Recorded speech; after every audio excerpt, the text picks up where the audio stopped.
This is a relay project. Real Talk starts right now. Here's Ryan Jespersen.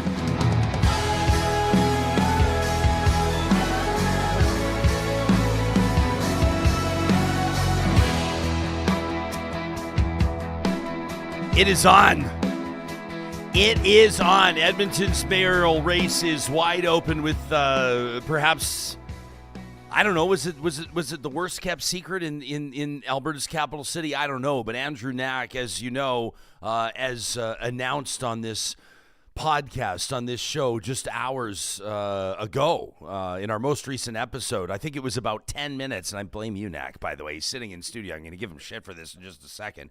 Andrew Knack announcing his candidacy for mayor just as we were set to record our episode, and everybody went, we knew it. We knew that guy was going to have a shot at the office today in this episode. And welcome, by the way, everybody. We're going to find out if Andrew Knack has what it takes to take that office, to be the next mayor of Edmonton. We're going to get right into it. We're going to jump right into it. But before we do, I want to let you know that this episode of Real Talk is happening with the support of We Know Training, and you can find them online at WKT.ca.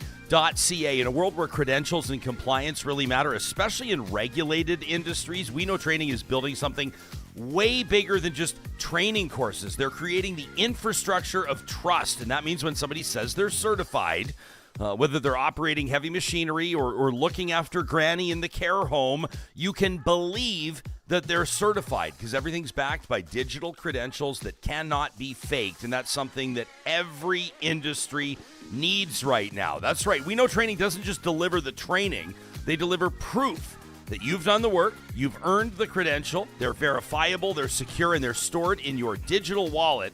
It's how the future of learning should work. If this is in your wheelhouse, if this is what you're handling or managing on behalf of your company, you're going to want to check out We Know Training, proudly Canadian and online right now at WKT.ca. As we officially welcome longtime and very popular Edmonton City Councillor, now a candidate for mayor, Andrew Knack. It's nice to see you in studio. Thanks for making time for us. Pleasure to be here. Thanks for having me. Can I give people a peek behind the curtain? Can I talk to people about sort of how you roll in and Always. how you arrive? Of course. You're looking very sharp right now. You've got your traditional. This is kind of like as Naheed Nenshi, like 12, 13, 14, whatever it was years ago, adopted and owned the color purple. You've sort of commandeered blue with your glasses frames and your sharp blazer. I guess so, yeah. But this is not how you arrived today. You arrived in your rain gear. You had a bike that broke down into like a briefcase size kind of a unit. Very, very kind of cool. But you walk the talk. You walk the walk after you talk the talk. I was kind of impressed to see, and it's not just for show, is it? You didn't ask me to mention that you cycled into the studio today, but is that kind of par for the course for you? Is that how you get around town? Yeah, a lot. It's my way I get exercise. It's, honestly, I'm really cheap too, and so being able to be a one-car household instead of a two-car household really makes a difference, and being able to bike around is great for my fitness. This is not a job where you get to stay as fit as you would like. You sit around a lot, and being able to bike to spots really helps me just stay in relatively decent shape, but relatively decent. Well, you've shared with us before because you had like your life. You have kind of an interesting life story where fitness kind of became a thing, and you adopted that lifestyle. And to your credit, you've stuck with it over the years, which is not what everybody's able to do. Yeah, this is something that back, now it's probably been about 20 years. I used to be at my peak, sort of like 235 pounds. My whole family, we were a little bit on the portly. We ate a lot of desserts. I still eat a lot of desserts, to be fair. You just bike everywhere. I just bike everywhere, but it's something that our whole family has sort of been able to embrace a little more, and it's been really good and encouraging to be able to stay in. Again, like I'm not in what I would call good shape, but I'm okay. We're not here to adjudicate your level of fitness, exactly. but you know where I'm getting at. The audience sees this coming. This is leading directly into a question about bike lanes. I because knew.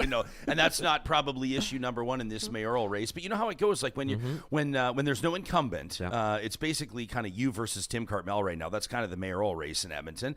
With apologies to all of the other candidates, that's what it is. It's a two-horse race, much like the most recent provincial election. And I bet you that a lot of people believe that if you were to come in kind of like a populist position and basically say we're gonna slash spending, we're gonna keep your property taxes low, and there will be no new bike lanes, you would automatically win. But something tells me that's not the tone you're gonna strike. No, because I think as usual, it's something every issue has nuance, right? And so I remember back, speaking of, let's take the bike lane piece as an example. A month before I first got elected in September 2013, there was a bike lane installed on 95th Ave in the West End. It was a painted line bike lane that took away a lane of traffic on a really busy road.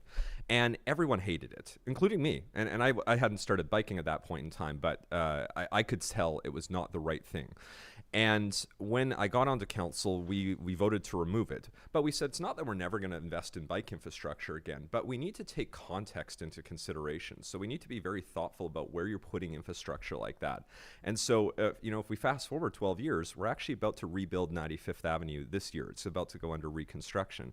And what we're not doing is taking away a lane of traffic to put a bike lane on, because that wouldn't make sense on that road. What we're doing, we're going to rebuild the road, because the road needs to be rebuilt. It's in really rough shape. And then on the south side of 95th Ave, we're going to put in a multi-use trail instead of a sidewalk, because a multi-use trail costs about the same to build as a new sidewalk.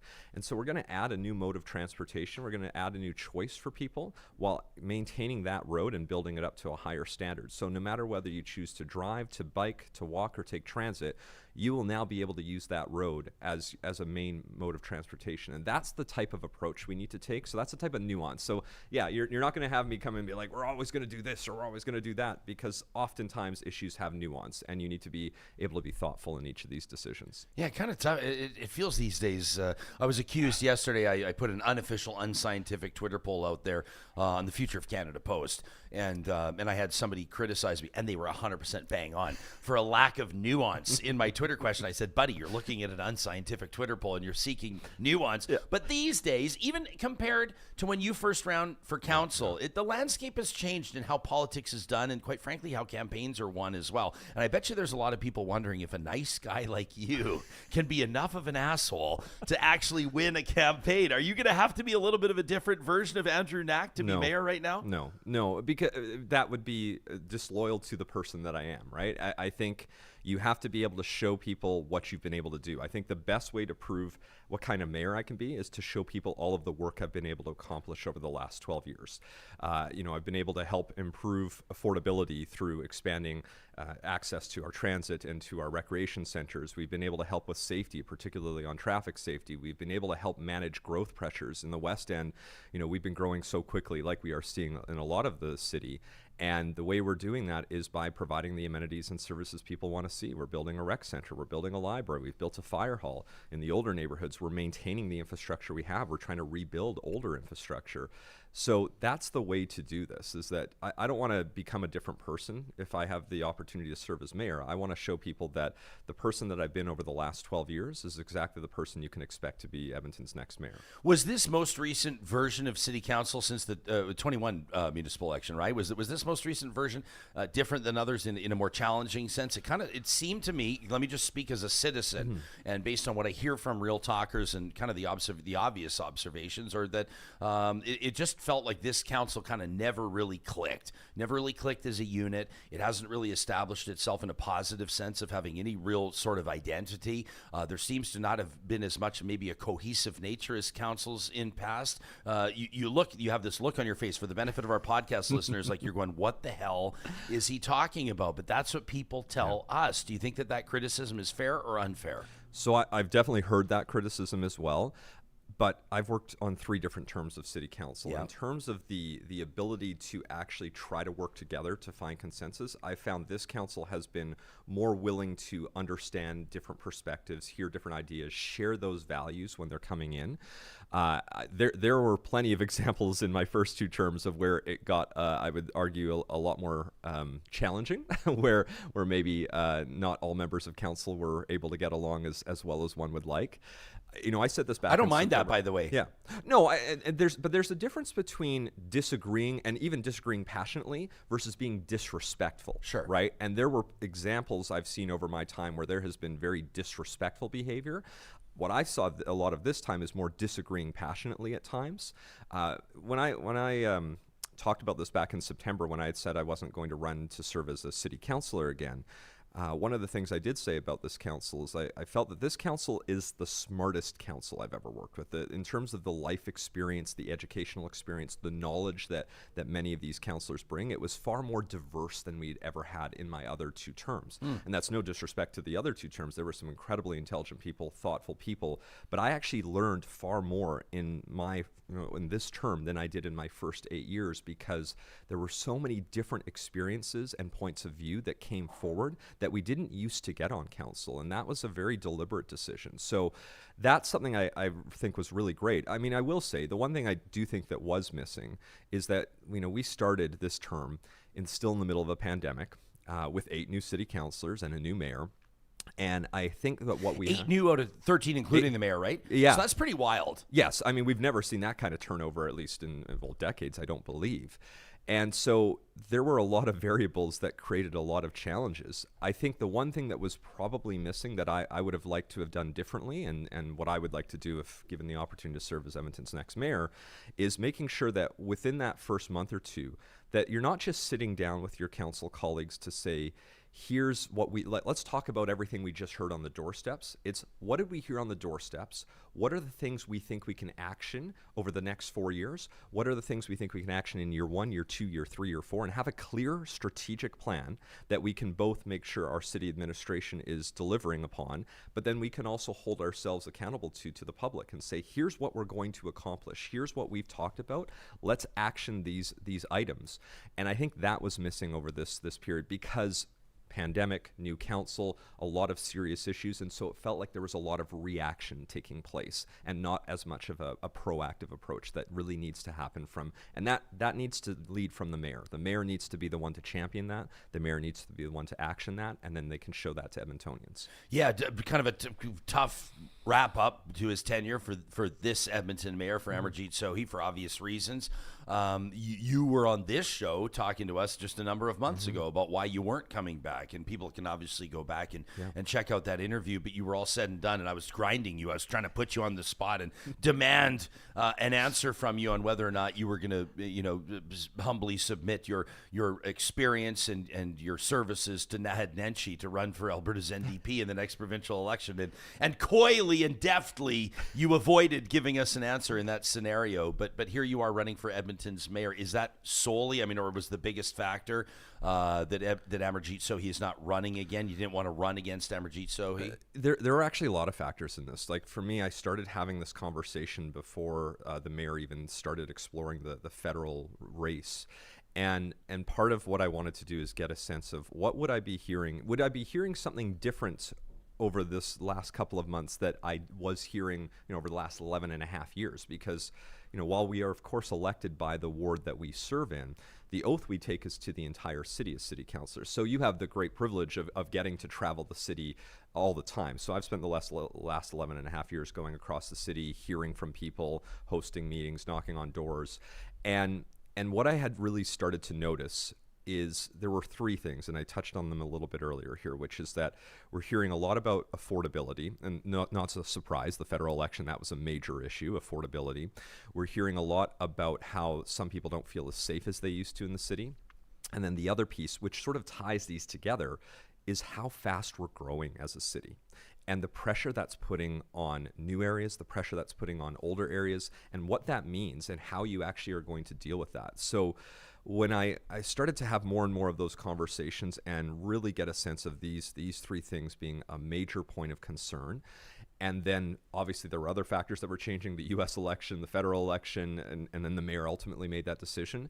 There were a combination of factors that sort of came together that said, I think I can do, well, not I think, I know that this is something I can do because I've been doing it over the last 12 years. We've been able to take action on those items. We know how to deal with growth in a manageable way. We know how to deal with affordability. We know how to deal with safety. Now, why don't I take that skill set and apply it to be serving as the mayor? So I'm surrounded by nerds and geeks geeks, and this is Love it. is a compliment. 100%. This audience, we all know we're geeks and we're nerds, and some of my closest nerds and geeks are trying to forecast or prognosticate around how you will run your campaign and what your platform will look like.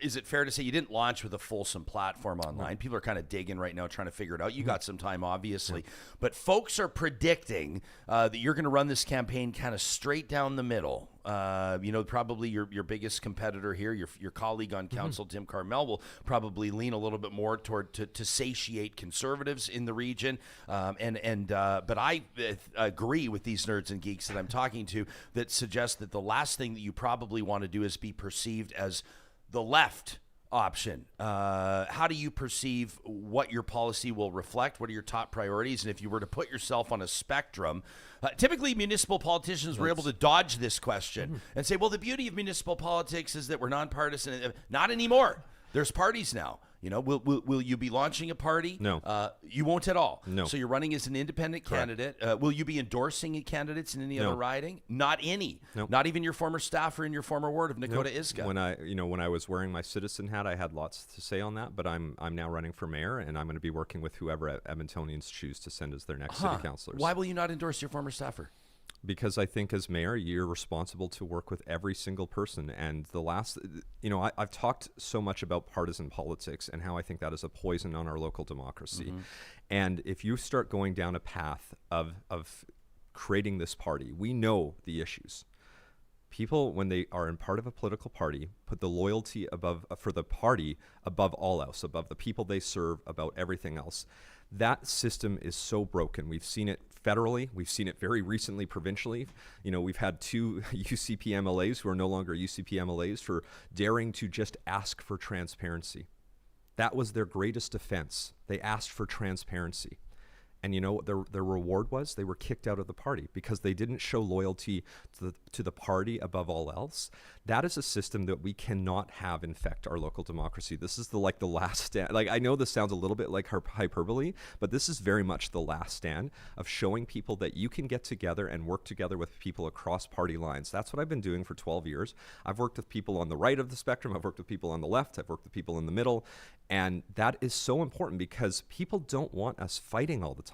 Right? I mean, as much as sometimes the negative campaigns can win federal elections or win other elections. Actually, most recently, it definitely did not win the federal election. For once, I think people were starting to say, we don't need this. It really doesn't add value. It doesn't help us make better decisions. So no, we can't go down that path. There's people, sure, there's a lot of people I love and respect and think would make amazing counselors, but my job is going to be to work with whoever gets elected to serve as a city councillor. And I've shown that I can work with people, again, across the party spectrum. It doesn't matter, and that's what I want to be able to do. But yet, here you are kind of taking veiled shots at the provincial government. Right now, as we speak, you're taking veiled shots at the United Conservative Party. You're taking veiled shots at the Premier for the fate of Pete Guthrie and Scott Sinclair, who are both outside of caucus right now and probably won't be coming back. How do you give people the confidence that at a critical time in Edmonton's present and future that you will be able to collaborate with the province, with a government that, quite frankly, it can be a little bit petty? Like you said, these guys are out of caucus because they're not towing the party line. The same thing can go, right? To a certain degree, Amarjeet Sohi did what he had to do to get a deal done, which sounds like it might collapse, by the way. This 200 and some million to get the Coliseum torn down, and that I have a question on that in a minute. Talk about that. But how do you give people the confidence that you can work with this provincial government? Because it's critical. Well, I go back to what have I been able to do over the last 12 years? I've been able to I've worked with the PC government, I worked with the NDP government, I worked with the UCP under Premier Kenny, and I've been working with the UCP government under Premier Smith. And, I keep coming back to this. The things that I'm criticizing are the system, are the structure. The partisan system is what's broken. It's not the people in it. It's the system that is designed to, again, demand loyalty to the party. You can break through that system. So in terms of being able to work with people, I think back to when Premier Smith had her radio show. I was on her show quite often, and it was a delight. It was always great to actually sit down. But before she was in politics, when she was a 9 to 5. Yeah, when she was doing Monday radio, to Friday. Yeah, she had a radio show. Because she still has it. I should say yes. Yeah, before she was premier, she had her radio show, and she would have me on from Edmonton, and she would talk to me from Calgary, and we would talk about different civic issues. And you'd be surprised if you go back and listen to some of those. I think you'd find a lot of times where we actually agreed with one another on certain issues, where we found common ground.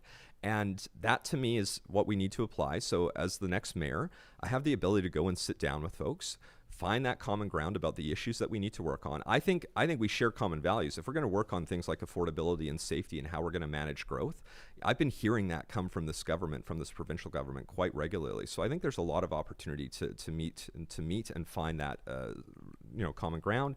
And then at the same time, where we do need to stand up and speak up for everyday Edmontonians, that is our job, right? I mean, the Premier also has at times, she's tried to work with the federal government, and at times she's also spoken up very passionately against some of the decisions that they've made. And that's always going to be the difference. You should be able to be passionate about decisions that are being made, about policy decisions that are being made. When you start attacking the people, that's where it starts to fall apart. And that's where you shouldn't be going down that path. We don't need to go attack the people. It's a system. Sometimes it's policy decisions. Let's be willing to be strong about those and stand up on those. And that's what I've been doing. I mean, this whole notion of party politics, I think if you go and listen back to all of my critiques over the last 2 years on this topic, I didn't go and say, how dare this person or this person or this person do that. I've been focused on, why are we doing this when Albertans and Edmontonians have been saying loud and clear that we don't want it? So that's how we focus that separation. I understand why you're trying to direct our attention to your past performance. And part of me wonders, and this is a compliment, not an insult, part of me wonders, and sometimes when you have to tell someone that something that's about to drop is a compliment, not an insult. Yeah, I was like, yeah, it may land great. a certain way. Yeah. Let me cut to the chase. A lot of people think you're too nice to be the mayor. A lot of people think gosh, he is an unbelievable city councillor, but he's way too nice to be the mayor. Can you be a tough ass mofo? Can you be that guy? Will people see a bit of a different version of Andrew Knack, or can like buddy nice guy with like the hip glasses and the big smile always on his face, the guy who always has time for people? I've seen you do it for more than a decade. Do you have to change your tone a little bit, and are you prepared to do it? I don't think you have to become a fighter to get things done in politics. No? No. I mean, and sorry to keep going back to the same line, but look at the things I've actually been able to accomplish over the last 12 years. We've approved a mega rec center and library. I put forward motions to reduce spending on city council that have been approved by people from across the right and the left. Almost all of the motions that I bring forward that have provided significant change to the city, I've been able to do not by having to yell and scream about it, but by being passionate about it, by making a good case, by still being willing to speak up. I mean, there are sometimes decisions that come forward that you have to be firm on, but I don't think you have to be mean about it. I don't get why politicians, and you'll notice, I mean, there were sometimes as we were going through, like, what do we want to put on the website, all of these things, or we need to fight for Edmontonians. We need to fight for the people. You don't actually need to fight. You can get things done. Look at the reaction that came yesterday after we announced. Think about some of those comments and how people came in and said, listen, I don't agree with a lot of his policy decisions, but I'm still going to vote for him because this is a person who takes the time to listen to me, tries to incorporate my feedback. And so even if I don't get everything I want, there's ways to find that common ground. And so that's the way I've operated. I don't need to change who I am to get things done because I have the ability to get things done using the same approach I've taken for the last 12 years. I want to circle back to the political spectrum question, and I get frustrated with it. I am perpetuating something that ticks me off when people try to pin me down on the political spectrum. I know. But where's your campaign? Where are your policies? Where's your platform going to land? Like, there's nothing wrong with being a lefty if you are a lefty. No. There's nothing wrong with being a pragmatic centrist if you are, although people think that centrists can't win elections anymore. I don't think you're a right winger. So where are you for people that are maybe for the very first time not living in Ward Nakota Iska, and they're going to for the very first time have an option on whether or not they're going to vote for Andrew Knack. They know the name, but they're not sure exactly sort of where you're going to lean. How would you describe yourself? And this is always the problem, right? I think back, I've said this many times. When I was growing up in Spruce Grove, I was very, very right on the political spectrum, right? Yeah, absolutely. My hometown. grew up very right on the political spectrum. Is that right? Oh yeah, and I mean, I talked about this even in a video about a week and a half ago. Socially, even I didn't support things like marriage equality when I was growing up. Well, you and me both, councillor. Right, but you know, and so there's a lot of my life where I was on the right side of the spectrum. As I moved into Edmonton and started to meet new people and have my world opened up a little bit more, certainly my social views changed quite a bit, and I lean a lot more left on my social views. But having grown up very conservative, there's also issues still on the right, and that's why, you know, you actually said it. I think it was after Amarjeet announced that he was going to run federally and not run for mayor. You started talking about me, and I think you were one of the few that said, well, actually, this is a guy who's also put forward motions to cut spending, right? Because I have. You have. And I've successfully done that. And actually, I've done more of those motions than anyone else over the last 12 years. And so I guess you would consider that right. But do you, like, you know, and then you're kind of uncomfortable by the question, aren't you? Because it's not necessary municipal. This is why I want to be an independent. This is why I don't want to be part of a political party, because I've had the opportunity to serve folks. You know, some of the best performing polls that I had when I ran as a councillor were actually out in the suburbs, where if you go look at the provincial and federal results, often lean a little more conservative. Am I conservative then? A little more. You mean like 80% of the vote? Yeah. And yet those are the areas that I actually got the greatest level of support. Why? Well, because we weren't focused on an ideological spectrum. What I was talking about in those communities was, how do we make sure we manage the growth that you're seeing? Right now, you don't have the infrastructure you need. This road needs to be widened. You don't have a fire hall. You need a rec center. You know, so when you're taking care of those day-to-day things, and so you ask, what's the platform going to be? Well, it's the three things we've been talking about all day today, which is, how do we manage growth? How are we making sure we're making a more affordable city for everyone? While we are considered the most affordable major city in Canada, there are still plenty of people struggling with affordability. And then the third piece is, how do we increase safety? Because right now we're seeing a challenge, and I mean, you don't have to, you can go in any community where you see many people experiencing homelessness in the parks, on the streets, and that is creating massive concerns across the city. So it's those three things. And I don't think municipally there's a right way, and I mean that right way in the political spectrum, or a left way to deal with those things.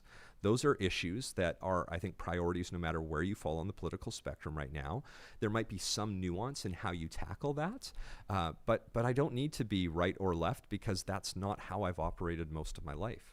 You might roll your eyes at this, but I do think, and I'm picking up on what I hear from people all the time, and that's like this kind of understanding, this impression that this council spent a lot of time out of its lane in the sense of, and that's kind of a bit of a dangerous way to put things, because I don't begrudge people for feeling conviction about projects, but like when affordability is a big issue and everybody's looking at planting 1 million trees, that's kind of a problem. Or if snow plowing is not happening properly, then nobody really cares about what council thinks about big issue X that's impacting the rest of the whole world. People want, I feel, and I don't speak on behalf of 1.1 million people, but I do get the sense that people want this next council to return to the mandate that a municipal government truly should stick to, which is managing things like rec centers and collective agreements and snow plowing and that sort of a thing. Did you pick up, like when you're on the doors, I don't think anybody knocks on more doors than you. No. Do you pick up that same sense of frustration? 100%. And it's such a major issue right now. And again, this is something that I've been hearing. You know, I knock on doors every single month in the ward I represent. I've been going out to community meetings over the last couple of months across the city. It's a common refrain everywhere. People are really raising that as a major concern. And I think the biggest area, because, you know, even those examples you made, they matter, but the biggest area where we're out of our lane right now is on things like social housing, affordable housing, trying to support those with mental health and addictions. We've been putting in literally hundreds of millions of dollars into something that isn't our jurisdiction. But that's probably the toughest one, because if you ask people, should we stop doing that because the province is supposed to be doing that? Most people are going to say no, because right now, if we're not taking any action, what we're seeing, which is already probably the worst it's ever been in, maybe in our city's history, could only get worse. And so that's part of why when we went through this last budget back in December, I made a motion on a zero-based budget exercise. I worked with a couple of my colleagues on this, and including Councillor Carmel and Mayor Sohi, and we brought forward this motion to say, let's set a new foundation of our budget. Let's go through this process with Edmontonians of creating a new budget. Because I think if you look at our budget today and you look at our budget from 30 years ago, they're actually not drastically different in the sense of what services are in there. They've gotten incremental. We've added more services. But I don't think we've asked the question, for a city that's twice the size, both in terms of population and physical size, as what we were 30 years ago, for a city that's far, far more diverse today than it was 30 years ago, are we funding the right priorities? But that exercise is going to be led by the next council, and I believe the next mayor needs to take charge on that and actually go across the city, engage in those conversations, say, what do you want us to fund? Which areas are you willing to, like housing and homelessness, maybe say, actually, you still need to be out of your lane on this, because if you're not, it's going to be more harmful to the community. So that's the type of work we have to do, and the next council will have a great opportunity through this budget exercise to set a new foundation. We're hanging out with Andrew Knack, longtime councillor, City of Edmonton, and obviously aiming to be the next mayor of Edmonton. Can you explain to me what's going on right now? By the way, isn't the 31st of May or coming up, or maybe it's today, is like the last day that councillors are able to actually operate out of City Hall? What's happening because of this election that's coming up? So there, when we used to have a code of conduct, sadly. What does that mean? Well, because remember, the code of conducts were pulled by the under a piece of legislation. The province wants to bring in a province-wide code of conduct. Was that part of Bill 20? Not part of Bill 20, Bill 50 or 55. I can't remember which number it is. So essentially now, I mean, what our rules were at the City of Edmonton is that come May 31st, you shouldn't be, if you're campaigning, your social media, your website shouldn't identify you as a city councillor anymore. Fair enough. Identify you. You shouldn't be using resources, our ward budgets, to put out a councillor newsletter, even though you're a councillor, because now you're getting close to the election, and so there's some messiness. So we try to make sure there's a bit of a separation of when you're a candidate and when you're a councillor. I mean, even when we do discussions like this, technically, I think I was invited here today as a mayoral candidate. Which that's is what your font says, right? on the screen. Which is different than my day job, if of course. you will. Mark Carney was Liberal leader exactly, through the campaign, not the Prime Minister. And so we had set some clear rules around that. I mean, obviously, with the removal of the Code of Conduct, it could be the Wild West, but I think we're all going to hold ourselves to that standard, because it should be expected of us. 10-4. Yeah. I've got a ton more questions. I haven't even jumped into the live chat. Like I see that Les is in here with a $20 contribution to our super chat. I'm not going to hit you with this question yet, because I want to ask you it directly. But Kathy has questions about sort of like fiscal responsibility questions the province has, and we'll get into a whole lot more with Andrew Knack in just a quick second. Right at this moment, I want to remind you that this is a perfect day this weekend, absolutely perfect, to get out to Alberta's #1 public golf course, and that is, of course, the Ranch Golf and Country Club. That's where the Real Talk Golf Classic, our 4th annual, is going to be going down Thursday, the 19th of June. You can still register your foursomes at RyanJespersen.com. Look for the events link. Back a few years ago, Score Golf Magazine, like the preeminent golf publication in the country, ranked the Ranch as offering the best value in Alberta's capital city. #2 value in the province, and a top 30 course in Canada. How great is that? They got weekly men's and women's leagues, corporate memberships, professional instruction through the Ranch Golf Academy. Oh, yeah, and they love party animals. That's why I love it out there. The music's going, the beer is cold, the fairways are pristine, and you're going to guarantee shoot your personal best. That's right, you got the Jespo guarantee. You're going to go out there and shoot a personal best when you visit the ranch. If you're in charge of booking tournaments for your nonprofit, your community association, whatever it is, the Ranch is ideal for more than just golf. They're masters of special events. Nobody does it better. You can connect with them today. Let them know that Real Talk sent you when you visit theranchgolf.com. Also, a perfect weekend for barbecuing, and nobody understands protein better than our friends at Friesen Brothers. They're skilled, real butchers, masters of the cut. As a matter of fact, they're honoring this time-tested craft. Friesen Brothers actually opened 70 years ago with a small independent butcher shop in Hinton, Alberta, and they have maintained their allegiance to that trade ever since. Next time you're in Friesen Brothers, pop by the butcher station. Have a chat with them. Talk to them about maybe something special or unique you might be looking for, whether that's a prime rib or maybe a certain cut of chicken. Maybe it's an idea. You're looking to pick their brain on how you could wow the guests to your next barbecue. Friesen Brothers does it better than anybody else, and they're family-owned. How great is that? Celebrating 70 years in 2025. It's Friesen Brothers. You can find them in person at 16 different locations or online at friesen.ca.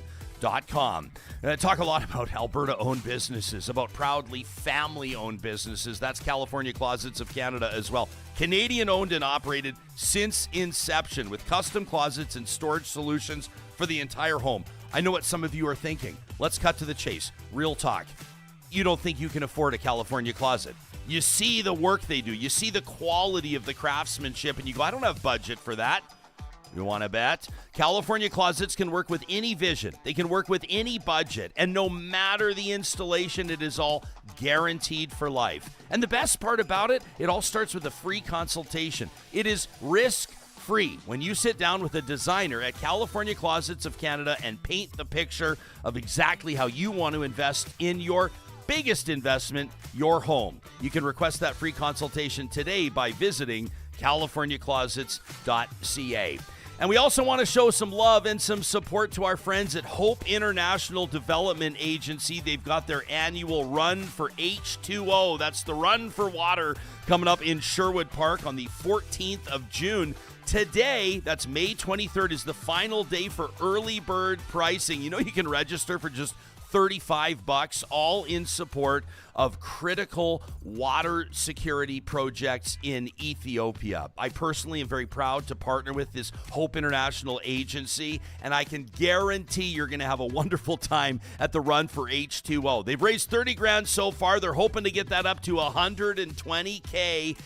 And they've got a whole bunch of reasons to show up. I know I was talking about this yesterday, the toddler 50-meter dash. Does it get any better than a toddler 50-meter dash? There's a 5K fun run, a 10K run, and of course, a whole lot more. That's Saturday, the 14th of June, kicking off at 9 a.m. at Herb Belcourt Park. You can learn more by checking out the link in our show notes on the podcast and on YouTube. It's the Run for H2O in Sherwood Park. Andrew Knack, our guest in studio. I've got just fewer than 10 minutes left with you because you got to get back to business. That's you got to get back to City Hall. Let me ask you about this. Is this a Taylor Swift thing? What's up with for the podcast listeners? Can you please describe these beaded bracelets that you're wearing? What's the deal? Very quickly, two of these were made by two different best friends. One of them was made by my niece. You got to show them to the camera. Oh yeah, right up there. You go. Yeah. So yeah, these are pretty near and dear to my heart. The one says "delicate." I wouldn't be wearing a bracelet saying "delicate" if I'm running for mayor. One of my favorite Taylor Swift songs, and that was the one made. That one is the one made by my niece, and that one means the world to me, and that's one I'm going to keep on with no me offense at to your times. niece. No, I hear it, but we have a love of Taylor Swift together. We bond over that, and she made this for me, and it means a lot to be able to wear it. That you might have just secured the 18-year-old vote. Actually, the 18 to 55 vote. If you're talking about Taylor Swift. Hey, real quick, this deal. What I'm hearing rumblings. This is a big one, and I think a lot of people looked at the agreement that was struck. Was it a memorandum of understanding? Right. What was the status of it with the province and the city of Edmonton? And it was an infusion of just under $300 million. Correct me if I'm wrong, but it involved the province paying for tearing down the old Rexall Place, the Coliseum. There was going to be sort of an event space for OEG, which I know rubbed some people the wrong way, money going towards billionaires, but also a worthy and I think important development for Edmonton's downtown. And then there was going to be affordable or at least a high-density housing element to it north of the arena as well. I'm hearing rumblings that this whole thing might be collapsing, might be falling apart. What's the tea? Well, we have a public hearing that's coming up at the end of June 26th and 27th, where council's going to be asked to do two things, one of which is extend the downtown community revitalization levy to be able to invest in a lot of things within the downtown, and the other is adding additional projects, of which you're talking about two of them, the addition of the event park and then being able to service some of the site work, so like the underground servicing for a residential development that would be north of Rogers Place. And yeah, I mean, I've not hidden my concerns about this right now, which is that I think at a time where we are struggling with affordability, at a time where we can't, we don't have enough fire halls outside the Henday right now to meet our targets. With these things not being addressed, I think the question that we need to be asking is if the province is looking to be ruthlessly fair between Edmonton and Calgary, as the Premier said, she wants to make sure that we get the equal $330 million that Calgary got. The question I would have is, does all of that money have to go to one segment of the downtown and one particular private developer? Or is it better to take that money and actually spread it around the city to address the real things that are impacting quality of life right now? So I have a lot of concerns with that particular part of it.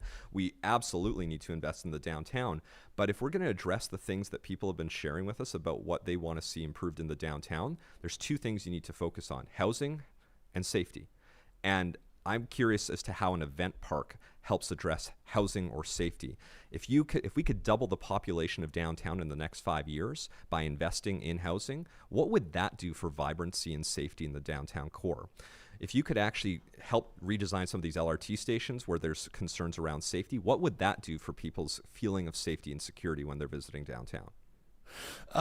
Do you think that housing is the issue on why downtown residents is not really? Just you think it's housing availability? A month ago, we had a committee meeting where every business leader that came out said the number one thing that needs to happen in the downtown is more people need to be living there. Right? Think about. I agree with that, but I don't think that it's a lack of housing inventory that is preventing people from living downtown. I agree with you. More people need to live downtown, but I don't think the reason they're not there is housing. Well, I think it's because there aren't as many. We're seeing new units get built through a construction grant that council approved about 5 years ago in the last term that helped produce, I think, another 2,000 units of housing. And so there can be investments to help spark more development and more residential development. But I think the concern is, should that be in the hands of one specific private business, or should you open that up to all businesses and other groups who can help fill that demand? Because if that starts getting addressed, that's how I think you start changing the safety conversation. Live chat powered by Park Power, your friendly local utilities provider. Kathy wonders, what are Knack's thoughts on the province pushing more fiscal responsibility on municipalities, and how would you balance that? Let's take Kathy's question in the spirit of it and zoom it out to talk about the relationship between the province and municipalities, in particular the fiscal relationship and the bottom line. It's a tough situation right now. There's more expected of municipalities. You can't run deficits. A lot of people are talking about maybe pulling, police funding out of municipal budgets and maybe having the province included as a line item on property taxes, whatever the case may be. But how do you approach that, and how would you answer Kathy's question? I think you approach it in a few ways. Yes, there's obviously still a discrepancy between what municipalities used to get for funding for things like infrastructure and primarily than what we get today. It's far less today than what we got long ago, at least within the notion of, we used to get a lot of funding that municipalities could go use as they saw fit to address priorities. Now we see a lot more funding that is targeted to very specific pieces. The event park's a good example of that. Should that money be tied to specific pieces, or should the municipality, who has democratically elected representatives, be allowed to go and invest in their priorities? So that's one issue. But then there is the broader issue about fiscal responsibility. With as fast as we're growing, I think most people don't realize that all of that growth, as you build new neighborhoods outside the Henday, there's actually a net cost to Edmontonians for every new neighborhood that gets built. And so growth, again, while it can be a great opportunity, can also create some of those financial challenges that we're seeing. So how do we balance providing the services and amenities people expect with that fiscal responsibility? I don't think we can go do an austerity budget, because if you do an austerity budget, you're not building fire halls, you're not maintaining the infrastructure you already have. You have to still invest in those critical pieces. You just can't do the same thing we did this budget with property taxes, which were quite a bit higher than the last 4 years, where we had the lowest property tax increases in 25 years. Yeah, I was checking out your Instagram. People can follow you if they don't already, at Andrew Knack, and you had a video yesterday. By the way, congratulations on wearing what we call them a lav mic, a lavalier microphone. There's a lot of people, there's a lot of politicians that want to get elected that can't figure out basic audio-visual elements to their videos, and it drives me nuts. So congratulations on your video. I take no credit for that. The team was smart. Well, I'm kind of giving a tip of the cap to your team, I guess, then. But anyway, you talk about the fact, and it's actually a strike. You got team members here that are like, damn straight, they're going to look for a 10% raise right after this interview wraps. But you talk about, and actually when you put it into words, it was quite striking how Edmonton has added the population of red during the last 2 years. An austerity budget is a non-starter in a situation like that. Can we both agree? Absolutely. Where do you see the city in an angle that we have not yet discussed? In other words, give me a fresh take on this and how you see that population growth most stressing Edmonton's capability right now, and what's something that you would do about it? So I think what you need is a clear plan. I've been talking about this. I wrote a post on this probably a year and a half ago saying, are we ready for this growth? Because that growth started about 4 years ago. And I was sort of raising the alarm saying, I don't think we have a clear plan of action of how we're going to make sure we've budgeted for the infrastructure needed in all of these areas. So step one is we need to actually develop a clear strategy and have a clear plan that says, here's the infrastructure that we need, here's how much it will cost, and then we can go out to Edmontonians as part of that budget process and say, here's what we need right now to address safety. Here's what we need to address recreation. Here's what we need to address affordability. Here's what we need to address safety, all of these things. And then say, how much are we willing to do right now? How much are we willing to say, this is really important, but in order to not have a giant property tax increase, we're willing to do without over the next 5 years or 10 years. But you need to go and co-create that with Edmontonians. We can't create a situation right now where we're not working with them, because there's so many people here now. And that's how you fix that problem, is that instead of, again, I go back to a question you asked me earlier, I feel like we've been very reactive right now. And on growth, this is something we can't afford to be reactive. The province has dealt with the same challenges. Alberta's calling has worked. Lots of people answered that call. So we're behind on schools. We're behind on hospitals. So we're behind on provincial infrastructure. We're behind on municipal infrastructure. I'd like to develop a clear plan with the province. I'm going to go back to something like the event park at a time where we don't have enough schools, don't have enough hospitals, don't have enough fire halls, don't have enough maintenance of our older infrastructure. Is that money going into what I think everyone would define as a want, the right thing to be doing when you have so many needs right now? And so can you prioritize money better than putting it into wants right now? A little peek behind the curtain here. We have the software that we use to show me our Real Talk live chat, which is powered by Park Power. Only allows for 1,000 comments to be loaded at a time.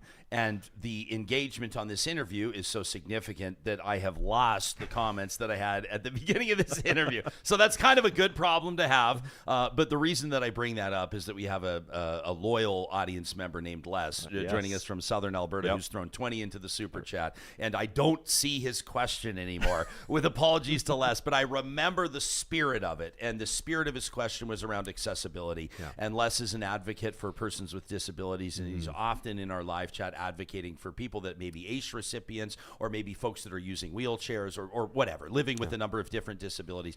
And he had a question along the lines of accessibility in the city. And he asked a very pointed question, which was, would you be willing to spend a week of your campaign in a power chair, a power wheelchair, to get a better sense of what people are living with? But just to touch on that, the city for everyone, accessibility challenges, folks that maybe, and oftentimes, almost always don't see the issues most important to them reflected in the top 10 questions in an interview for a mayoral candidate. What's your message to people like Les and the folks that he's advocating for?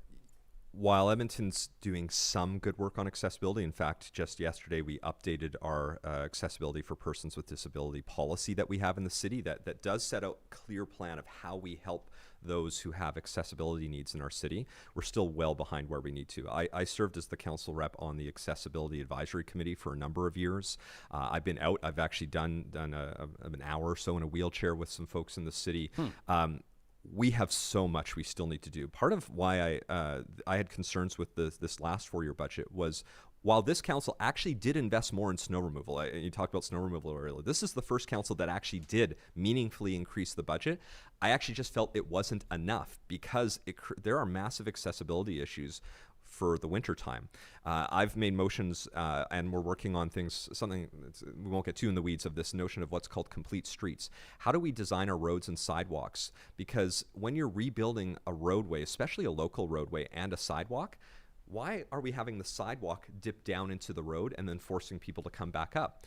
On a local street, that sidewalk should try to remain at the same level, because during the winter, it's much easier for a car to drive over a little bit of a bump than a person in a wheelchair to go down into the road and try to get back up, especially when you have so much of a freeze and thaw. So we need to invest more in snow removal. We need to design differently for people with accessibilities. That active transportation path we're building on 95th Ave I mentioned earlier today, we're doing that, where most of the path is staying at the same level. It's not forcing you to come down. And that helps with accessibility, that helps with safety. And so we need to do a lot more of that as a city to create a far more accessible city than we have.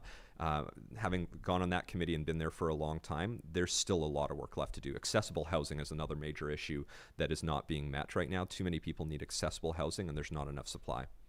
As your website says, Andrew Knack stands up for everyday Edmontonians. That's the tone that he's striking. You can learn more about the campaign and show your support. Make a donation if you feel so inclined at andrewknack.ca. I'm going to get in trouble because you have 11 minutes to get your ass to City Hall for a meeting. The good news is because we believe and invest in downtown, you're only about 4 minutes away from City Hall, so you're good to go. Are you going to be cycling over there? Or I'll just run it over. I think we'll be okay. So catch it. Nobody would blame you for catching an Uber, Councillor. You got 10 minutes to get there. Hey, thanks for doing this, and congratulations on the launch. Appreciate it. That's Andrew Knack. Hey, Real Talkers, I want to let you know that we're going to get into the live chat here. There's a ton of. I saw Scarlett, by the way, was in our live chat. One of our audience members. She says, "Jespo, will you please be nice?" She says, "I want a nice guy to be my mayor." She says, so she's going on there. We're going to get to more of your comments in just a quick second. First, I'll let you know that this conversation with Andrew Knack is happening with the support of Real Talk partners like our friends at North Road Investment Council. Hey, we have a lot of fun on this show, but I know for a lot of you, it's not fun thinking about your finances right now because you got questions, and some of these questions are keeping you up at night. You're wondering, do you even have enough to retire anymore? You're concerned about the fact that markets are moving in dynamic fashion and not always in a good way, right? Keep an eye on what the stock market's been doing over the last 48 hours since Trump passed that $500 billion spending bill, right? People are wondering, do I find myself in a position or not to be able to navigate the retirement years, the golden years, to leave something significant for my family? The team at North Road Investment Council answers these questions for folks, or maybe even puts questions on the radar that you're not even asking, in a way that no others do. You can find out more about what makes them different on their website, northroadic.com, including the fact that they're going to be charging you an hourly rate for their services. They're not collecting commissions on selling you big financial options from big banks. They do it differently. It's true financial independence. You can get that conversation started with Marshall, Carey, and their team today by visiting their website, northroadic.com.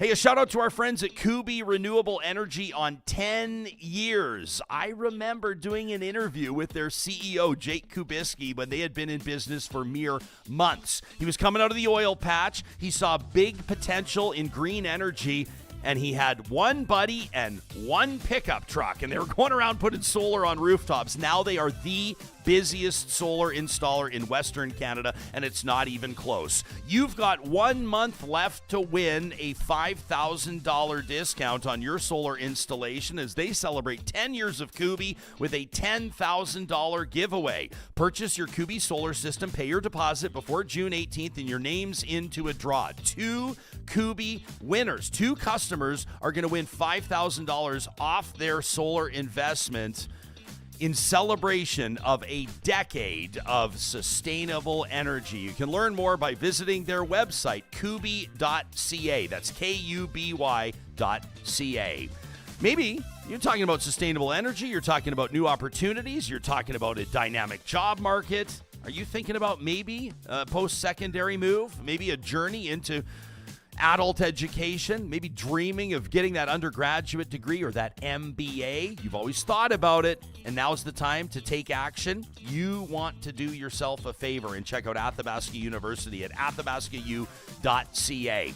Canada's online university, Canada's open university, where your only commute is to your device and you're the one dictating the pace of those studies. You need to take some time off? No worries. You need to put the pedal to the metal and hammer down, get that degree or that diploma hammered out. They can do it at AU because you're the one that's making the call. You can learn more about what makes AU unique and figure out how it works by checking out their website, athabascau.ca. And we want to make sure that UCAN Youth Services is in the spotlight this year. That's our mission for 2025, a nonprofit charitable organization that's doing incredible work helping young people out of harm's way and onto a path of economic independence. They do a ton of different things depending on the age of the young people they're working with. 12 to 17-year-olds that are finding themselves in front of judges, finding themselves in the back of cop cars. Well, that's the Relentless program that's helping these young people find new opportunities. For adults, young adults, 18 to 25 that are underemployed, unemployed, maybe running with the wrong crowd, but packed with potential, it's the Verto Project. It's the Road to Work program.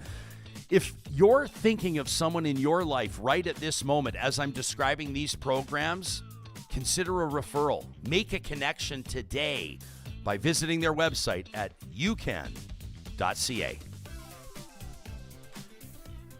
I see Tommy Temper in our chat today. Good to see him in there. Podcaster, content creator, says, we are sick of a liberal city council. And I know what Tommy's talking about, Johnny, because I hear it a lot from people that are saying they kind of feel like this most recent iteration of council, I'm not taking anything away from the councillors themselves, but they didn't stick to their job descriptions. That's what a lot of people feel. I guess we'll find out in October at the election if that's what the majority of people feel. But it'll be interesting to see how the introduction of political parties influences that. Like Tommy says, a liberal city council. Will a conservative slate win this whole thing? Does an independent have a shot at it? I was looking forward to asking Andrew if he was going to establish a political party. Are you surprised in the least that he's not, that he's going at it as an independent? No, I like that people stray away from it, actually. I don't think anyone I haven't seen anyone being like, this is awesome. I think city council should remain, there shouldn't be any flag waving or stuff like that. So I'm not surprised that he's not on board with it. Yeah, one of the things I think, and I didn't want to, we had limited time with him, I didn't want to spend too much time hammering on it, but I think that the one thing that you concede, the one disadvantage that you bring upon yourself right off the top of my head by not subscribing or not participating in that party model is resources, right? So if you've got, like, let's say you've got a slate that's running candidates in all 13 wards, or you're down in Calgary doing the same thing. And friends, this is obviously Alberta's talk show, and we'll be talking to, mayoral candidates and prominent personalities throughout these campaigns. And of course, we'll ramp that up through the summer into the fall. But if you don't have the party system, you don't have the big team that's able to fundraise on behalf of the party plus on behalf of the candidates, you maybe don't have as many people contributing on the marketing side, on the advertising side, on the door knocking side, where you can mobilize like many, many, many more people for obvious reasons than you do without a party. But yeah, it remains to be seen. I don't know, like the public is still not sold on this, but we still haven't also seen like one party out of the gates that's really, I think, taken real advantage of this. Like if you stop the average person on the street and you say to them, what's the most prominent municipal political party in Edmonton or in Alberta for that matter, I don't think you'd get an answer from anybody. Sure, yeah. You know what I mean? Like nobody's really kind of taken the bull by the horns. Like if you said, name the political party, name me a party. What's the name of the party? What's their brand? What's their logo look like? What's their website? What are they all about? I don't think that anybody would be able to answer that question. I don't think so. Yeah, I don't think so either. This is obviously, I want to give a shout out to those of you that are participating. I sort of that peek behind the curtain earlier when I lost some of the questions that we wanted to ask is such a wonderful indicator that a lot of people are engaged on this. We want to thank you for your contributions. I want to apologize. I didn't get into the live chat very much in my conversation with Andrew. How about this one from James when he says, when it comes to civic issues, he says many people don't have a right or left alignment. He says, I always go back to Nahid Nenshi, who said, is garbage collection a right or a left issue, right? Is garbage collection a conservative or a liberal issue? I mean, James, if I was trying to troll you or if I was just being a talk show host, as I'm hardwired, I might say to you, well, it might be actually, because maybe garbage collection should be privatized, right? Or maybe like there are kind of angles on it that do kind of infuse themselves into those conversations, but I certainly take the spirit of your question. Tara Lynn watching us says, you don't have to fight to get things done. The quote that Andrew Knack offered up to us in this interview, she says, that'll get my vote. Get things done while recognizing that all of this fighting is really just public posturing and wasted time. Jim says he's going to be curious to see how candidates like Andrew Knack will approach the Premier, Danielle Smith, to recover municipal funding cuts from the UCP, which is a very fair question for sure and a very real issue. Super Chat Ken says, I'm not sure that Andrew will get my vote, but I definitely appreciate his approach to empathy and financial pragmatism over left and right social media spectrum garbage. Do you think that nice guys, nice gals can win elections? Nice guys finish last. That's kind of the conventional wisdom, right? I guess. Right? I think nice guys get elected all the time as mayors. Oh, for sure. Yeah. I don't know what this whole nowadays, like everyone has to be like, they're back up and arched and mean and mad and all that. I mean, our last two mayors were nice guys. What's to say we won't have a third, Yeah. Iverson's not really a nice. I mean, he's a nice. You know what I mean? They weren't really get in the trenches and name calling and things like that. So, not at all. Yeah. And I would say, yeah, isn't it interesting? 3 different, the personalities. If you go back and again, we're serving our Edmonton audience with this episode today. But if we're ranking them, yes, Andrew was the nicest of the 3. But then I see people in here like they're all pretty mellow. Scarlett earlier was like, and Tim Carmel's nice too, and he's a nice guy. Like I'm not going to stack up who's nice and who's not, but there's guys that can be, we need politicians. A mean mayor. I think of like Jan Reimer. Jan Reimer doesn't like go in like fists up and punching people in the nose. I remember Stephen Mandel, he has it in him, but it's still a very amicable guy, like a very affable guy. I quite like him personally. People are still wondering if he's going to seek a seat on council, by the way. That's one of the stories that I'm paying close attention to. There's rumblings that the former Edmonton mayor, the guy that got Ice District done, may return as a councillor and would win in a landslide. I guarantee it. But I remember one of the quotes that Stephen Mandel was sort of known for was he was talking about, it was a Quesnel Bridge project, I think, on the White Mud, if I remember correctly. And he said something like, we need to stop building crap. And it landed. It resonated with people because no politician had really sort of stood up and acknowledged the fact that the work that needs to be done was not getting done, right? You hear all this defense all the time. Why isn't Blatchford happening, the municipal airport development? What's up with this LRT boondoggle? Why is nothing? And then you hear kind of like explanations, like, and I understand why that happens. They go, well, this is why, but they start getting in the weeds, and at the end of the day, it looks like they're trying to defend themselves. They're trying to defend government involvement in infrastructure projects, that type of idea.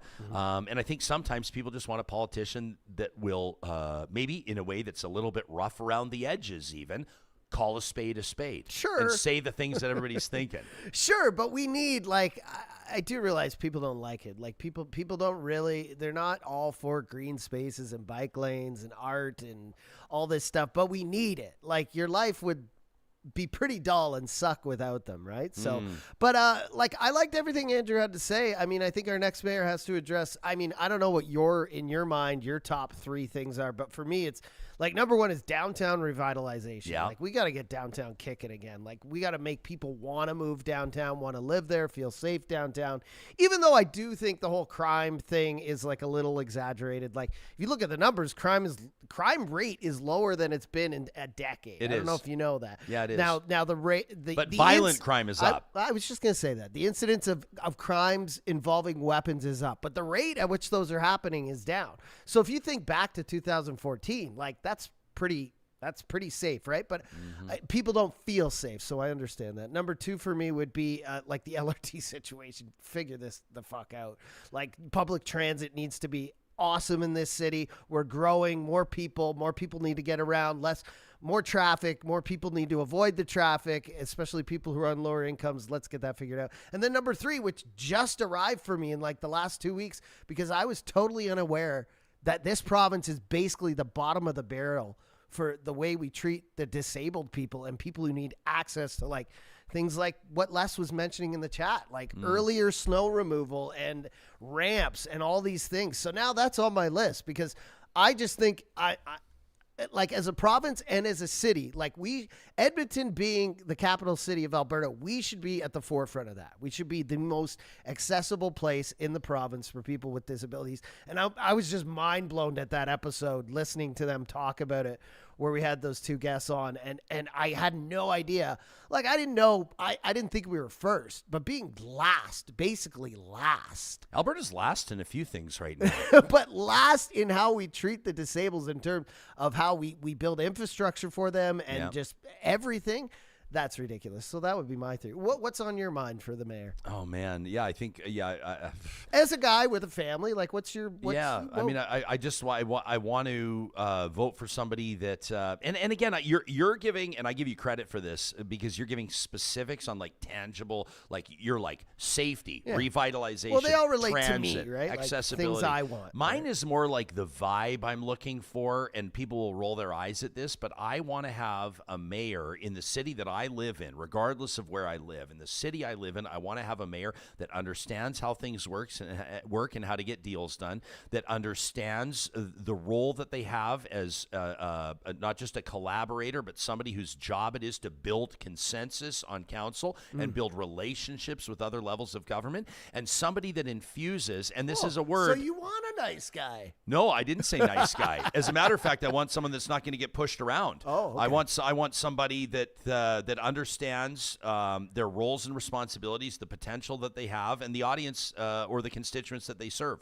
But finally, I would say that I want somebody, and this is just such a ripoff of the 2008 campaign in the United States, but I want somebody, that the Obama poster, the Hope poster, I want somebody that I can trust with blazing the trail and forging the path for the future of the region. And that involves building relationships with other communities nearby. In our case, the Metro Edmonton region in Calgary, that may be down in collaborating with communities like Airdrie, Okotoks, High River, whatever the case may be, in other urban centers, like understanding the power of the region and giving people reason to believe that it is worth their time and investment to move here, to establish your business here, to raise your family here, to invest in this city. I know that there's a lot of people like this. Bring this down to the to the downtown point. That was your number one point, Johnny, that you made. We've invested a lot in this studio downtown. Friends of ours in the clothing business. I look at my pal Jordan Singer, who just spent. I don't know how much they spent, but it's got to be well over $1 million, probably more. Maybe why am I worrying about what it cost them? But they dumped a ton of cash into that big Henry Singer flagship store, just like a block away from us here. What about our pals downstairs? Percy and Kevin that run Bijou and El Jardin and Devin who opens the Alfred below us, and we've got brewer friends, our friends at the Growlery and Dog Island Brewery and Analog Brewing are getting set to open a tap room, which is. Did you even know this, that there's going to be like a 15 tap room that's just right below our studio that's opening like in a few weeks? Nice. Yeah, it's big trouble for you and me. But these guys can't get it open because they're tied up with red tape. They're tied up with a bunch of bureaucratic bullshit. And those people are putting their very real hard-earned dollars into projects, and they're not seeing the support that they need to see from city council and from other players. And so I want to see a mayor that can inspire us. And it sounds like I'm speaking in kind of like frou-frou esoteric terms. I'm talking about with tangible policy, but with a spirit of like, we can do it, we should do it, and we will do it. And I want a mayor that can adequately reflect that. Maybe you should throw your hat in the race. Next time. Next time. Jespo 2029. Not with Knack. He's too nice. Yeah. No, but for me, like one of the reasons, going back to transit, especially, like one of the reasons we left Chappelle and went to Summerside, it's not really a big move, but just there's such a gridlock there in the morning. And like the LRT station there, it's up, but it's not running yet. And like there's a bus station there, but like it's kind of hard to get out to that. And just, I don't know, just the infrastructure around that. Like me as someone who wanted to take the public transit, but didn't find it as convenient. I feel like a lot of people talk about that. And I know it's improving, and I know there've been setbacks, and I know like you've got the Mill Woods line and whatever. You've got all these new lines to the LRT. And I'm not just talking about LRT. I'm talking about buses as well. But it needs to be, we need a new expert there, or someone to make it all more cohesive. Because the one thing I hear from everyone, and people in our chat now even as well, is it's just so hard to get around and like switch buses and switch LRTs and also I guess people are a little afraid about safety. Also, the buses don't really run that late here in Edmonton. Like I think it's like 9 p.m. on weekdays. I don't know. 6 p.m. on the weekends. I'm never going to lie to you. I don't ride the bus. I'm never going to pretend like I ride the bus. I don't. But it's just weird. Like people need to get around a little later than 9 p.m. and 6 p.m. on the weekends. Yeah, right? Sure. Yeah. Shouldn't they run 24 hours? Yes, I don't know. Right? Scarlett basically took my word salad and boiled it down to one sentence. She says, I want a mayor with vision. Yeah, Matthew says, when I started using the LRT, it went from University to Clairview. Now it's expanding a third line to beyond West Edmonton. I hope this momentum continues with LRT and BRT. What's BRT? LRT's light rail transit. What's BRT? But let us know, Matthew. Someone's going to earn 2 points on the Real Talk scoreboard when they let us know. Justin says the Alberta Advantage no longer exists. Says to hear politicians crow about how amazing we are while simultaneously dismantling everything for their own benefit is egregious. He says Alberta is last in metrics that help and top in metrics that harm. Justin using his flamethrower with that one. But it's true. I mean, you take a look at some of the, it's the bus, BRT. What does the RT stand for? Bus Rapid Transit. Bus Rapid Transit? Yeah, okay. Did somebody earn 2 points on the scoreboard? Yes. Well, a couple people did, but Y Trium was in there first. But I think I think they were just trying to make them the BRT and LRT like, you could use them in the same vein. 10-4. Tony wonders if I walked through Chinatown, says it's not a good feeling. Yeah, it's not just Chinatown. There's like a whole bunch of places that are not a good feeling. I've actually, do I share? So my route into work, the way that I drive into work, takes me through, and I use it as a perspective check every morning, but it takes me through some of the toughest blocks in the city. And every morning I kind of make a casual and privileged observation about the reality of what a lot of people are experiencing in the reality of Edmonton's downtown. But I'm talking for people that understand Edmonton or the Metro Edmonton region, the East Jasper Avenue area, and just north of downtown on the east side. And it's a disaster. It's an absolute disaster. And I'm not blaming this on the people. As a matter of fact, the people that are experiencing homelessness or the people that are, experiencing addiction or whatever the case may be, in many, many circumstances, they don't have basic supports. But if you ever need a reality check on how bad it is, you take a few steps outside of the core of probably any major city, and you're going to get a real wake-up call. I was just going to say that. I think a lot of the fear and the clouds of safety that aren't there. It's just maybe people haven't been to other major cities because, Ryan, that's everywhere, right? But I do agree 100%. with you. Like, let's do as much as we can to have as many supports. We can always do more to help people who are experiencing houselessness and addiction and all that stuff, right? Yeah. And Tony has given us reason to remind us, we a reminder that it's not all bad. Like Tony says, we are also winning. She says, for example, like Alberta's winning, you guys, in the case of measles outbreak. She says we are first in Canada. We're first in Canada. And you're right, Tony. And if you are concerned about the measles outbreak, which is not a joke, then you can check out what was our 3, 4, 5 episodes ago with Dr. Sheila, Dr. Friday, Shazma, the podcast co-hosts of the Doc Talk, and we get into measles and a whole lot more, and you can definitely help yourself to that. Evan says, how do we make LRT safe for everyone to use again while still having empathy for the at-risk vulnerable population? Evan, such an important question. I think an obvious answer would be, and you talk to anybody that's working in frontline services, is you've got to give people resources. You've got to give people places to go. Like, let's take a second. Like, I understand. Like, we've talked about this with Tristan Hopper many, many times with the National Post. Tristan gets so pissed off, and understandably so, when he, finds a discarded needle in his backyard in Victoria where his 3-year-old daughter's playing. Anybody would be pissed off at that. Yeah. But then you can't rally against supervised consumption sites, right? And so you look at the same sort of a thing where it's like, look at all these homeless people. And people use words that are less kind than that. In this LRT station, look at them polluting this transit station. Buddy, it's minus 30 and the shelters aren't open and they have nowhere to go. They're trying to stay alive. They're trying to prevent their fingers from being amputated. You know what I'm saying? Yeah. And so I think that the question that Evan asks is a very real one. Edmonton 2000, great handle in our live chat. Powered by Park Power says, I just can't imagine anything changing in the unlikely event that Andrew Knack becomes mayor. Says the streets will still be full of drug users and Andrew has never stepped in. Well, number one, I'm a drug user on the streets. It's just cannabis. But number one, what does stepping in look like? But Edmonton 2000 is right to suggest that this is something that needs to be a priority for the next council. The opioid crisis should be of immediate concern. For all 3 levels of government, including the province and including the feds. But Ryan, we're downtown every day. We walk to our cars, blocks from the studio, and the streets are not full of drug addicts. Are there people downtown? It's downtown. Yeah. But is it, and I don't want, God, I love Vancouver, but it's not East Hastings. You know what I mean? It's not even close. Flooded with people, but they do, like you said, they need better places to go and they need to want to go there, right? Absolutely. I'm seeing some unkind words in this live chat for former Mayor Stephen Mandel. Interesting. Some of you are declaring him to be the worst mayor in Edmonton's history. That is absolutely not true. This is my opinion. I quite like Stephen Mandel. Maybe he rubbed you the wrong way, but he got shit done. Stephen Mandel got a lot of stuff done. He got a lot of stuff built.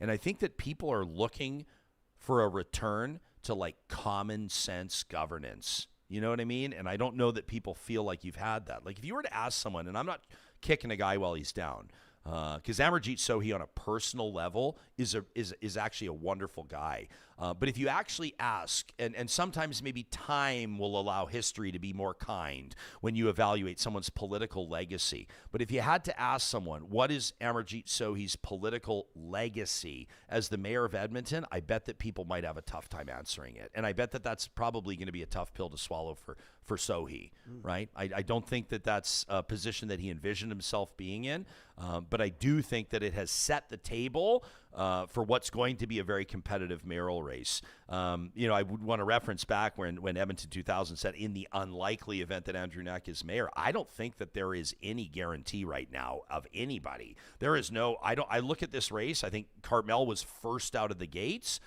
He threw a big high-profile event. He hired the best event host in the province of Alberta to host it.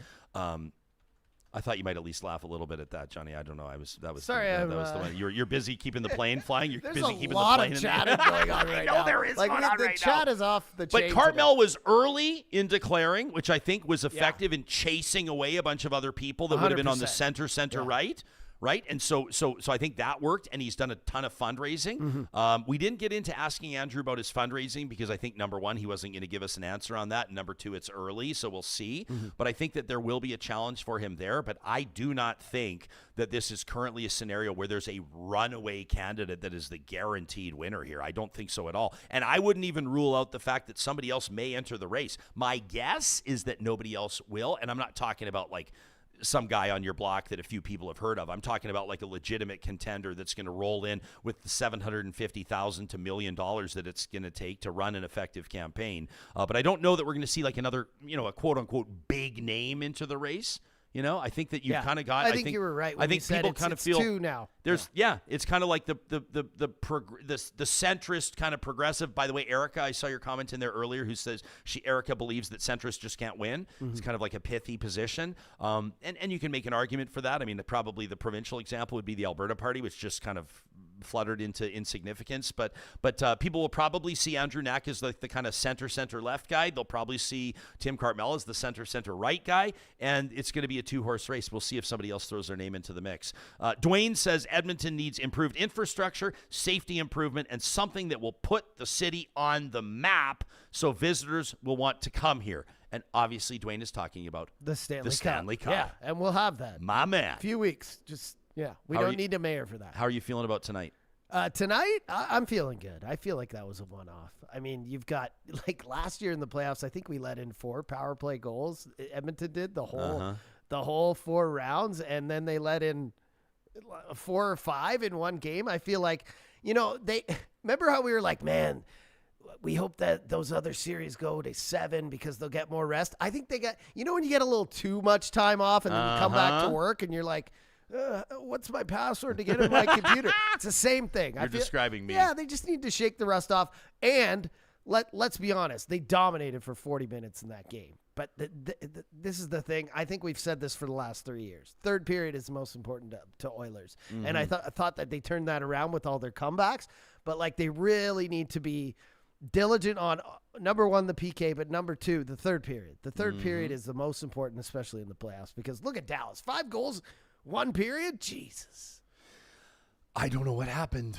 Well, now they're going to have that confidence that if they're down by 2 or 3 goals, that they could come back at any moment, right? And they're going to ride that. So the others need to shut that down. But it's a hard-fought battle when you're going to be a little less aggressive, a little less on the checking side because you don't want to get into the box, right? Yeah. And Dallas knows that. So this is a weird chess game that's going to happen tonight, right? Yeah.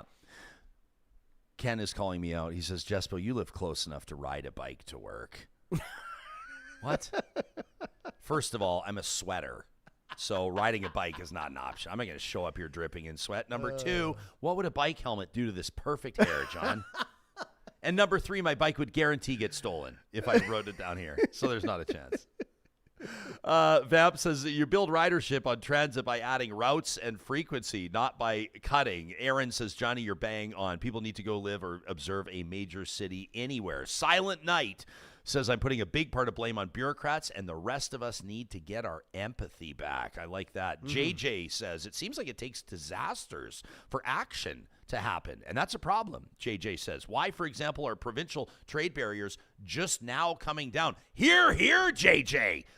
It goes on to say, and why does it take a zombified city to create action? Yeah, fair. Tony says the empathy that you show to fellow citizens that you deem to be unworthy is astounding in some circumstances, calling out her fellow chatters. And how about Keith signing up as our newest Real Talker as a YouTube channel member? Keith, welcome to the fold. We sure appreciate that. Go to our YouTube homepage and hit join. Choose a level of sponsorship. Remember, real dealers and VIPers get access to our members-only live chat. Yeah, including Discord. Our inaugural real VIP member, Reed Clark. Hey, Reed Clark, we love you, baby. Who happens to be seeking a council seat in the ward, Nakota Isga, which has been vacated by Andrew Knack. Wow. Will Reed Clark, real VIP YouTube channel member Reed Clark, be the next city councillor for Ward Nakota Isga? I believe he will be. Wow. Were you surprised that Andrew Knack is not endorsing his former staffer, Raja McGee? Yeah, I was a little surprised. Me too. No endorsements, but I think he's playing it safe. He wants to win this, right? So endorsements are a tricky business. Super tricky. Right? Because then what, you're backing everything that person's ever done? You're already worried about yourself. Well, and People already, going back in your past. and if he is the mayor, and then if a candidate that he did not endorse wins that council seat, then he's got to work with that councillor, and it's like, it's awkward. You know what I'm saying? Yeah. Yeah. Appreciate Daniel, who's watching us live on Facebook right now, says all the best to Mr. Knack, but considering the current relationship, relationship between the province and municipality, says I haven't seen a single thing in his career that shows a fighter. That from Daniel. Some people are convinced that you need to sort of bring that to the table, that you need to, I mean, that's kind of like I don't know if I want to be careful when you start invoking Donald Trump's name. People go, whoa, whoa, whoa. But like, if you look at it, like probably the single biggest thing that Donald Trump did to upend the political reality, right? Like he's a disruptor in the biggest sense, was that he just came in like a bull in a china shop, right? And that's how he governs. It's how he campaigns. It's how he debates. It's how he does business, and it's how he governs.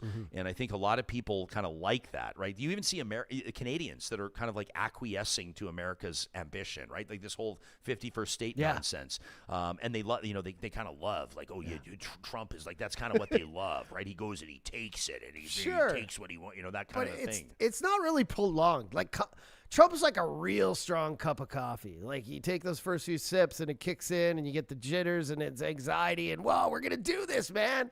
Yeah. And 2 hours later you crash. Like eggs are still expensive. May I embarrass you for a moment, John?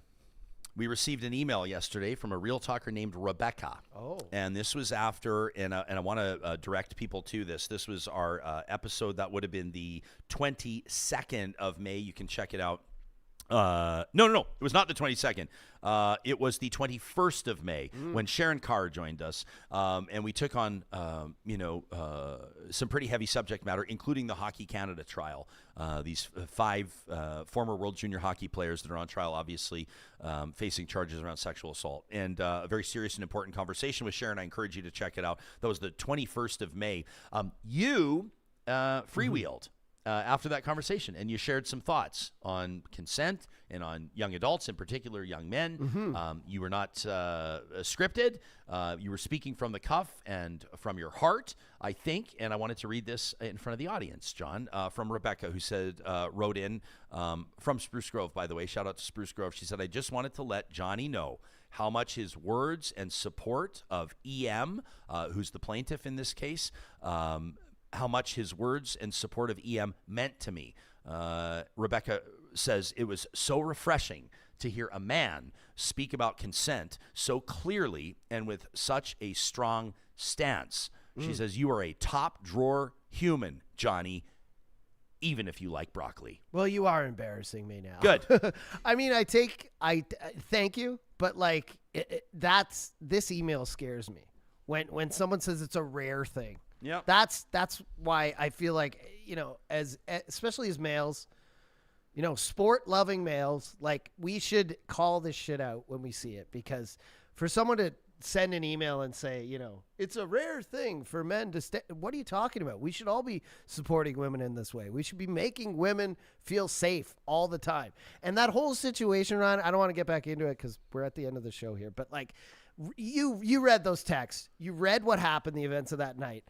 Nobody, you as a father, nobody will want their daughter in that situation. And those or their son, right? Those men that were, or their sons. Yeah, and those men that were involved, they wouldn't want their daughters involved in that. And everyone should have just broke out of that room and gone home.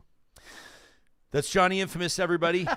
And proud of you, pal. And I know that a lot of people right now, I love this from Lauren, who says, make it awkward. And now we're also kickstarting a broccoli debate again in the chat. So I'm going to walk away. You know what we need is a GIF. 2 hours short. We need a GIF of Homer backing into a whole bunch of broccoli.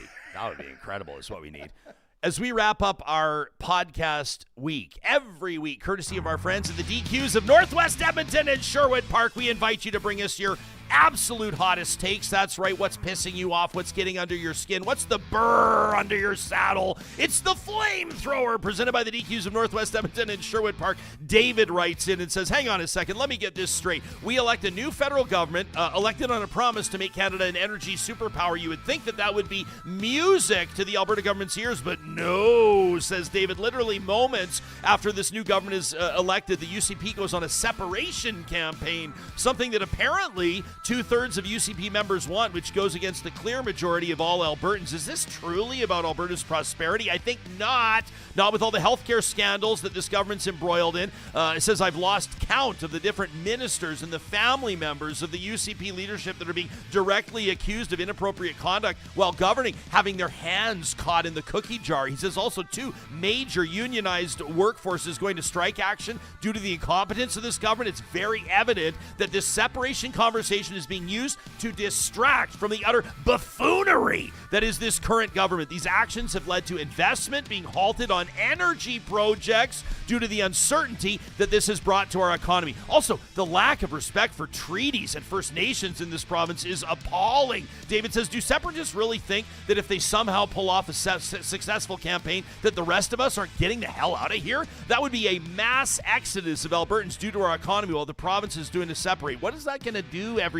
David says, things to ponder. He says, now that said, I do think Albertans want to give this new federal government a chance to fulfill their promise of new energy projects. We now live in a world where Ottawa is trying to grow our economy and the provincial government is standing in the way. Oh, how the roles have reversed. He says, I have one message to our premier, and that is call an election so Albertans can make a choice on this now before the government really screws it up. David goes on to say, by the way, the new official title for Alberta's most badass conservative has to go to Thomas Lukazik. Conservatives just choked on their Cheerios. And his petition to turn the Alberta separation question into a question about staying in Canada while using the old rules to get it done first. You bet your bottom dollar, says David, that I will be signing that petition and circulating it to my friends and family. You can check out our interview with Thomas Lukazik on the 22nd of May, anywhere you get your podcasts. How about this from Dawn, who says, Jespo, after listening to your interview with former PMO staffer Sharan Kaur, I was beyond outraged when she said, quote, the House of Commons, honestly, in my opinion, is more about theatrics than it is about getting anything done. It's about giving opposition opportunity to have the sound bites that they need, end quote.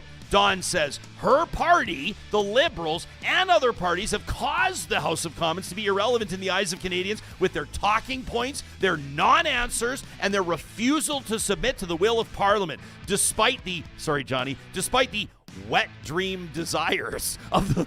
What a great band name, Wet Dream Desires. I might name a band that. I might start up a... No? Okay. Back to the email of the Liberal Party. Running the government of Canada is not your right. It's a bloody privilege given to you by people like us. And to earn that right, you must answer legitimate questions during question period, provide documents to the Speaker when they're demanded, and be a responsible member of the committees you have been assigned to. And this goes for the opposition as well, says Don. Parliament is the house of the people, not a burden to the desires of the natural governing party of Canada. You know, Sharon wonders why she's the target of so much blowback on social media. Well, when your dear leader in 2015, Justin Trudeau, says this will be the most open government in history and then makes it something that Joseph Stalin would be proud of, well, then there's your answer. So make Parliament work, surprise the opposition with questions, maybe real answers, submit to the will of Parliament, and then just maybe you, other politicians and staffers, will regain some respect from Canadians.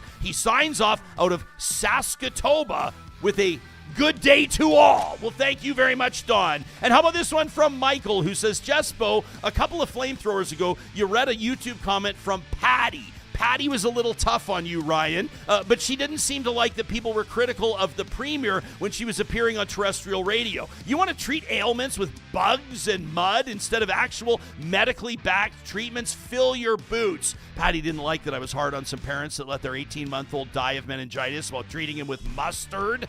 Back to Michael's note, he says, fill your boots and I will see you next Tuesday, you misinformed toad. Don't ever show up at a Medi-Center or a hospital when you have something horrible happen to you. Just reach for a book on medieval remedies, Patty. Throw a leech on it. Don't dare clog up the healthcare lines for people that actually believe in science, you earmuffs, kids. You miserable asshole. Just wrap your wound in tinfoil, go to the nearest 5G tower, and you'll be saved. That from Michael, who sent us an email to talk@ryanjespersen.com. These views are presented, but not endorsed, by our wonderful friends at the DQs of Northwest Edmonton and Sherwood Park. That's Palisades, Namao, Newcastle, Westmount, and Baseline Road. When you stop in this weekend for a flamethrower signature stack burger and your favorite DQ Blizzard, you make sure you let them know that Real Talk sent you. Hey, have a wonderful weekend. Keep it between the lines, and we'll see you right back here on Monday morning.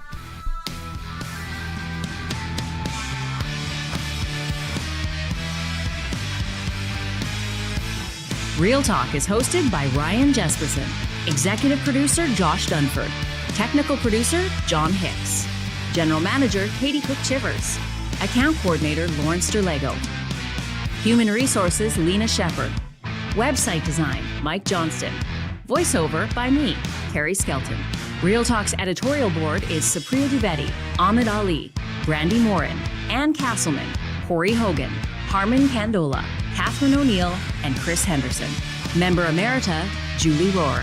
Real Talk is recorded in Edmonton, Alberta on Treaty 6 territory, the traditional and ancestral territory of the Cree, Dene, Blackfoot, Saulteaux, and Nakota Sioux, home to the Métis settlements and the Métis Nation of Alberta. Real Talk is a relay project. For more, check out ryanjespersen.com.